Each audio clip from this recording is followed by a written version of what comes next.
मैं बिट्टू कुमार स्वागत करता हूँ आपके इस वीडियो में। आज हम लोग पढ़ेंगे आत्मकथा।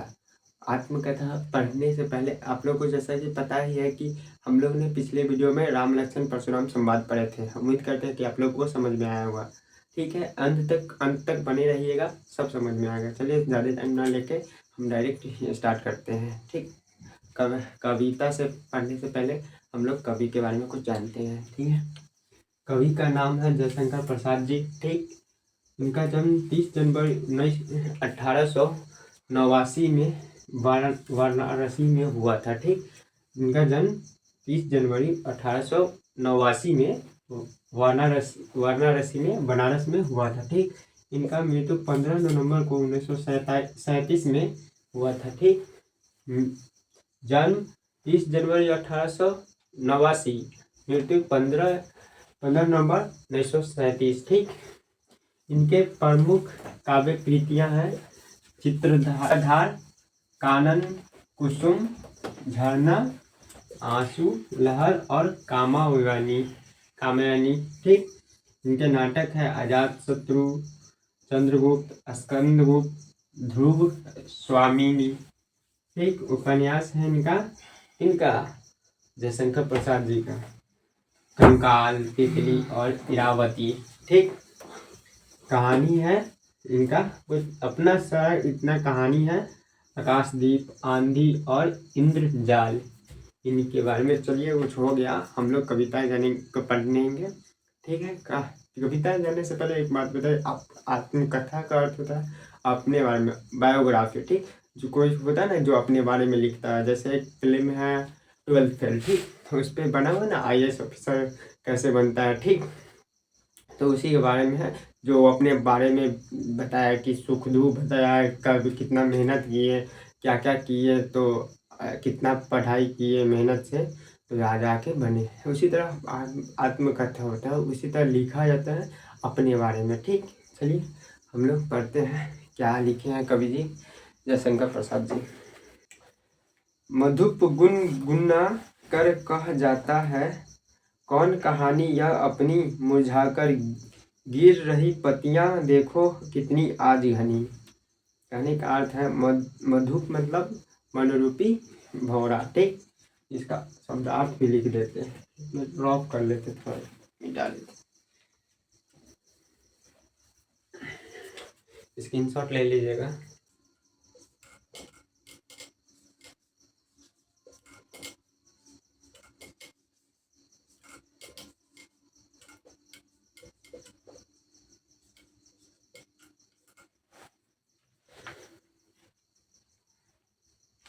ठीक है, मनरूपी भौरा हो गया। ठीक, और गुनगुनाकर कह जाता है, कौन कहानी यह अपनी, मुरझाकर गिर रही पत्तियां देखो कितनी आज घनी। कहने का मतलब है मधुप का जो भौरा होता है, मतलब समझिए ना, वो मधुमक्खी, वो हर जगह जगह जगह पर जाके अपना फूल का रस चूसता है। ठीक, उसी तरह से कहना चाह रहे कवि जी कविता ये, जो मधुप गुनगुनाकर कह जाता है, कौन यह का अपनी कहानी, कौन सी अपनी कहानी। ठीक, कहानी यहाँ वहाँ पे जो मधुमक्खी है वो हर जगह जगह जगह पे जाके अपना रस चूसता है। तो वो कहने का मतलब ये है कि जो अपनी कहानी गुनगुना कर कहाँ कहने जाए। ठीक, कहा जाता है हर जगह जगह पे। लोग आजकल के लोग को देखिएगा तो इधर का बात उधर करने में सबसे आगे रहेंगे, यहाँ तक कि अपने लोग के यहाँ महिला और जेंट्स सबको तो टाइम अपने काम से फुर्सत ही नहीं रहता, तो क्या करेंगे। इधर लोग यहाँ के लोग के महिला है ना, वो इधर के बात को उधर के बात को, उधर से यहाँ से वहाँ पे 10 को जाके बैठ के कहीं बोलने लगेगी अपनी बात। ठीक, इसी तरह तो यही जो मुहावरा है वो बताने समझ रहे हैं ना, कहना चाह रहे कि वो जगह जगह जाके रस चूसता है ना, जैसे फूल पे जाके हर जगह जगह पे अपनी कहानी कहते रहता है। ठीक, इसी प्रकार कुछ कह रहा है, मुरझाकर गिर रही पत्तियां देखो कितनी आज घनी। एक टाइम आता है जब पेड़ से पूरा पत्ता जो गिर जाता है तो कितना अजीब लगता है। फिर उसमें जब आता है, जब बसंत ऋतु आता है, तो जब सारे पेड़ पौधे में फल फूल लगने लगते हैं, पत्ते नए नए आने लगते हैं, कितना घना अच्छा और अच्छा लगता है। ठीक, इसी तरह से कुछ कह रहे हैं, इस गंभीर आनंद नीलिमा में असंख्य जीवन इतिहास, यह लोग कहते ही रहते हैं अपना व्यंग मलिन उपवास, तब भी कहते हो कह डालू दुर्बलता अपनी बीती। इसका अर्थ हम बताते हैं क्या कहना चाह रहे हैं, पहले इससे शब्दार्थ कुछ लिख लेते हैं। इस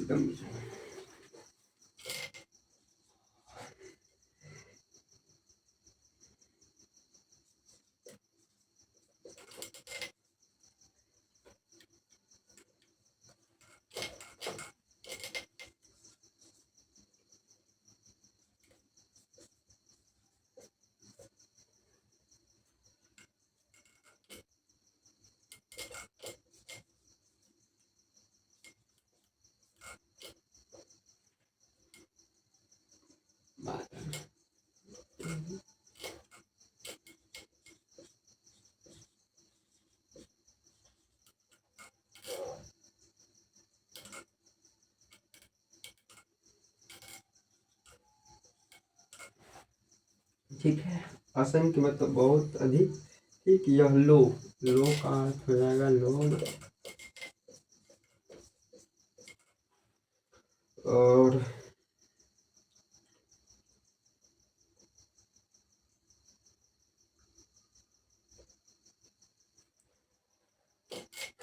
चलिए हो गया, एक दो लिख देते हैं जिससे पढ़ने में सुविधा होगा। यह गंभीर अनंत नीलिमा में असंख्य जीवन इतिहास, इसका अर्थ हुआ कि इस नीला आकाश में जब ऊपर देखते थे, एक छोटा सा आकाश तो है नहीं कि पूरा देखिएगा तो दिखेगा कि यहाँ हाँ सामने में आ जाएंगे, पहुँच जाएंगे उस साइड, लेकिन वहाँ पे जाते हैं तो उससे भी बड़ा दिखता है। ठीक, उसी प्रकार ये आकाश में अनंत इतिहास है, सबका इतिहास है, बहुत सारे का। ठीक, तो इसी प्रकार कुछ कह रहे हैं। यह लो कर लो, यह लो मत लो का अर्थ हो जाएगा लोग। ठीक, यह लोग करते ही रहते हैं अपना व्यंग मलिन उपहास, मतलब लोग तो अपना करते ही रहते हैं, अपना मूर्ख अपनी बातें, उपहास मतलब अपनी बेइज्जती करते, बातें करके इधर की बात उधर कह के, तो वो जाके अपना उधर कहेगा, तो आपस में अपना बेइज्जती ही नहीं करता रहता, बाद में उसके मुंह पे रहेगा एकदम कि हाँ भाई अच्छा है तू, एकदम तुमसे अच्छा कोई। ठीक, बाद में जाके आपको क्या कहेगा समझिए ना, एकदम बेइज्जती किए रहे अपना। यही कहना चाह रहे, यह लोग करते ही रहते हैं अपना व्यंग मलिन उपहास, अपना मलिन मतलब अपना अपनी बातें बताकर किसी को अपने चाहते हो कि हाँ वो अच्छा है।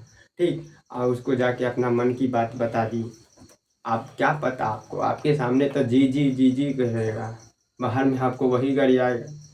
यही होता है, तो यही बोलते हैं कि वो लोग तो अपना करते ही रहते हैं, जगह जगह जाके अपनी बातें व्यंग मलिन उपहास अपना बेइज्जती खुद करवाते हैं, तब भी कहते हो कर डालू दुर्बलता अपनी बीती।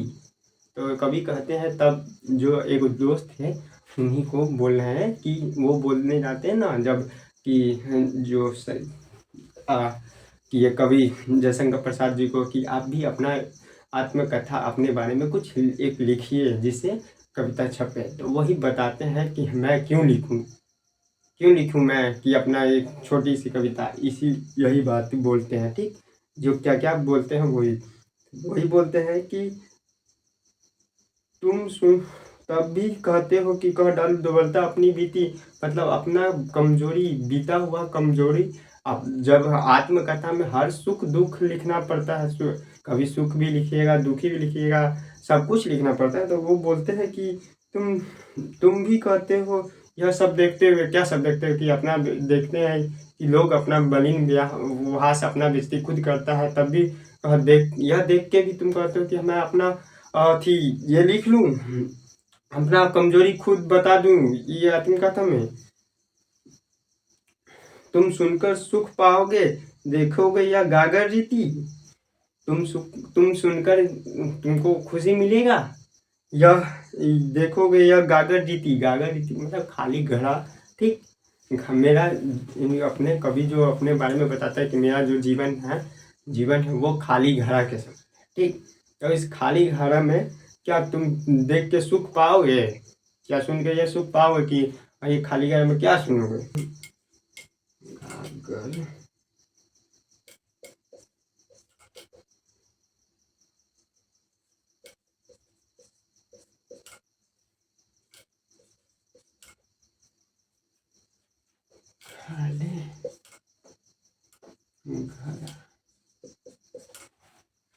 ठीक, एकदम।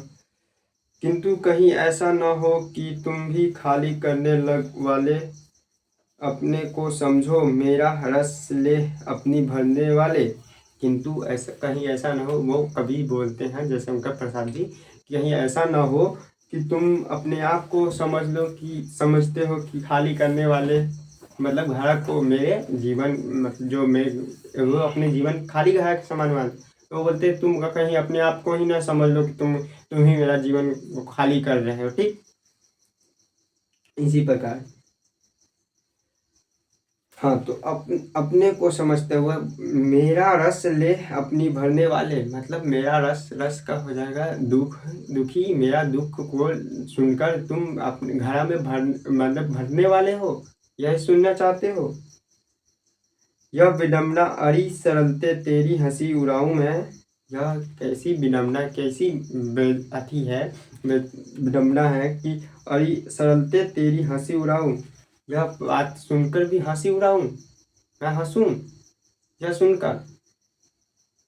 भूले अपनी या प्रवचना औरों को की दिखाऊं मैं, अपने भूले हुए जो अथी बीती हुई बातें हैं, जो कामें हैं, वो हम दूसरे को सुनाऊं, दिखाऊं। उज्जवल गाथा कैसे गाऊं, मधुर चांदनी रातों की। उज्जवल जो अपनी अच्छी, जब एक ऐसा टाइम था, सबके जीवन में ऐसा टाइम आता, कभी सुखी कभी दुखी। ठीक, कभी सुख है तो कभी एक दिन दुख होगा, एक दिन दुख है तो कभी सुख हुआ। ठीक, जो उज्जवल गाथा कैसे गाऊं, मतलब बोलते हैं वो अपना जो उज्जवल गाथा, मतलब अच्छी बातें हम कैसे बताएं। ठीक, मधुर चांदनी रातों की, मतलब वो चांदनी रातें, मतलब रात के समय का वो यादें मैं कैसे बताऊं। ठीक, अरे खिल खिला कर हंसते होने वाली उन बातों की, मतलब बताते हैं कि वो चांदनी, मतलब उस समय की बातें, यादें कैसे बताऊं, हंस हंस उस समय की हंसी, हंस हंस हंसा करता हुआ करता था। तो आगे बोल, मिला कहाँ वह सुख जिसका मैं स्वप्न देखकर जाग गया। फिर बोलते हैं कवि अपने दोस्त को कि वैसा सब जो सपना मैंने देखा था, वो तो वो जो सपना देखकर मैं जागा, वो तो मुझे पूरा हुआ ही नहीं। जो देखा था मैंने कि हाँ कुछ होता है ना पर्सनल, तो वो देखा था, वो तो मुझे हुआ ही नहीं, जो देखकर जागा मैं। ठीक, आलिंगन में आते आते मुस्कुरा कर जो भाग गया। आलिंगन मतलब बाहों में, आलिंगन।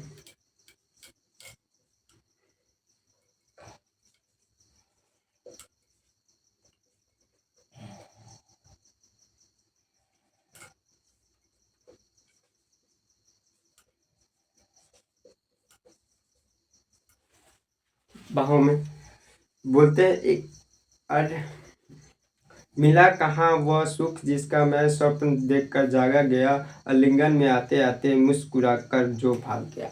इस दो लाइन के अर्थ यह है कि जो मैंने सपना देखा था, देखकर जगा, वो तो मिला ही नहीं, मेरे बाहों में आकर वो भाग गया, मतलब मिलने ही वाला था, बाहों में आ गया, लेकिन जब नींद टूटा तो वो चला गया था। इसी प्रकार कुछ बोलना है इस दो लाइन में। ठीक, जिसके अरुण कपोलों की मत वाली सुंदर छाया में, अरुण कपोलों का अर्थ लिखना है। अरुण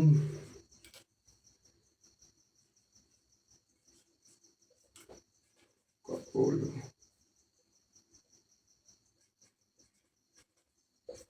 अरुण कपोल का लाल गाल, लाल। ठीक, अरुण कपोल,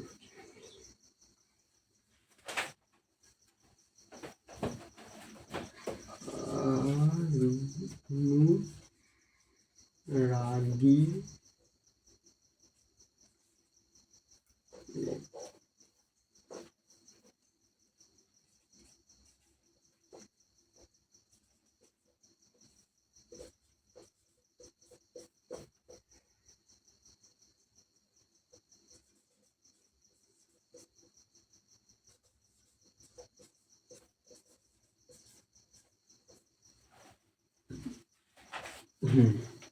कुछ एक बार चलिए हम लोग देखते हैं क्या।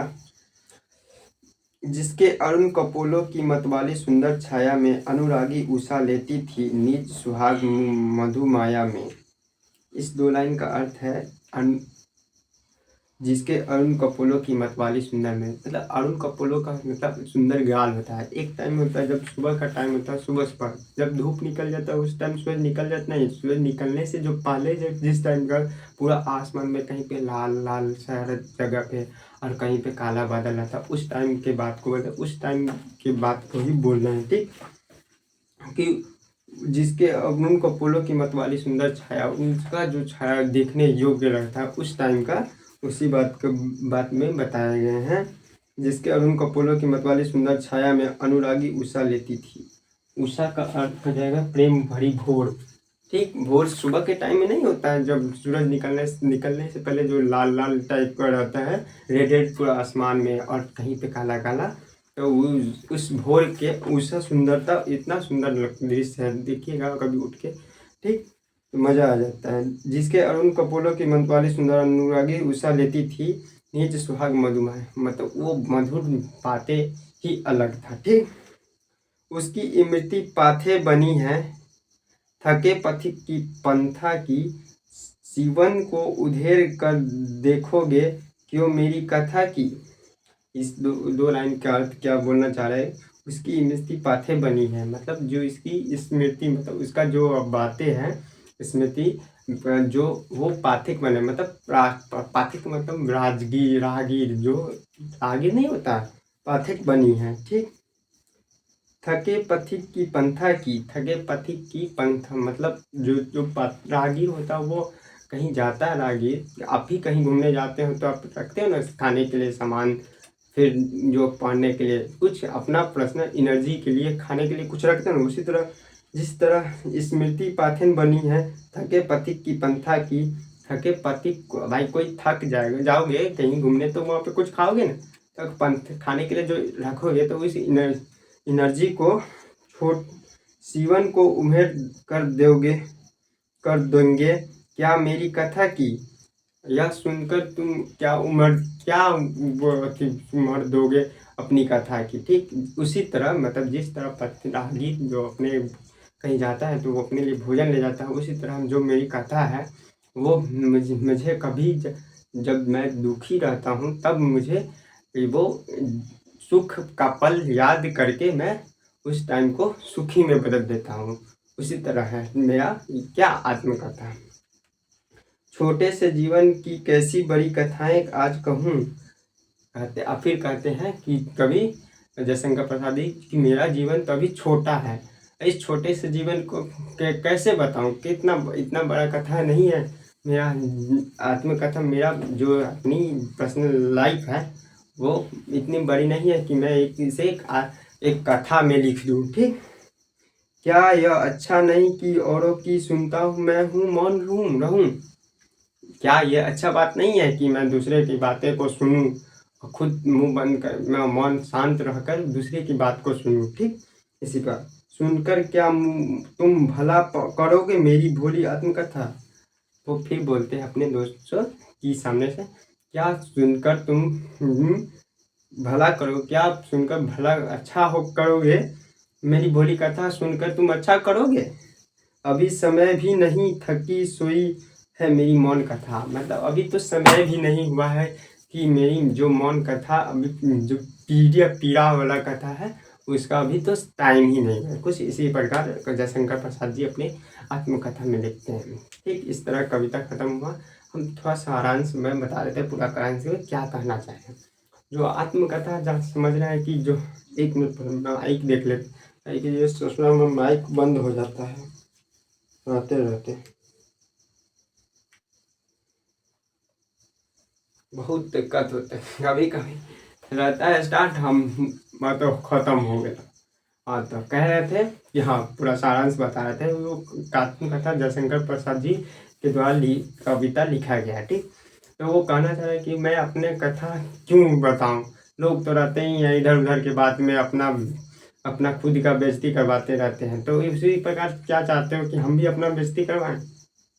नहीं, इसीलिए वो अपना कथा नहीं लिख पाना चाहते हैं, क्योंकि भाई जब अगर आप अपने बारे में लिखोगे तो आप लिखोगे ना कि किस टाइम में मैं क्या किया। अभी दुख लिखोगे तो सुख भी लिखोगे, सारी बातें को बताना होगा। क्या है, इसीलिए वो चाहते हैं कि मैं अपना सुख ही वो जो शंकर प्रसाद जी चाहते हैं अपना जो मेरा दुख का टाइम रहता है जब, तो मैं अपना जब सुख को याद करके अपना दुख को मैनेज कर लेता हूँ, ठीक। इसलिए हम अपना कथा नहीं लिखेंगे, क्योंकि मेरी अभी तो इसका टाइम भी नहीं आया है कि मेरी कथा इतनी छोटी है, एक तो टाइम भी नहीं आया है कि मैं अपनी कथा लिखूँ, ठीक। कुछ इसी चलिए, इसी तरह मैं कहानी ख़त्म हुआ। उम्मीद करते हैं कि आप लोग को समझ में आया होगा।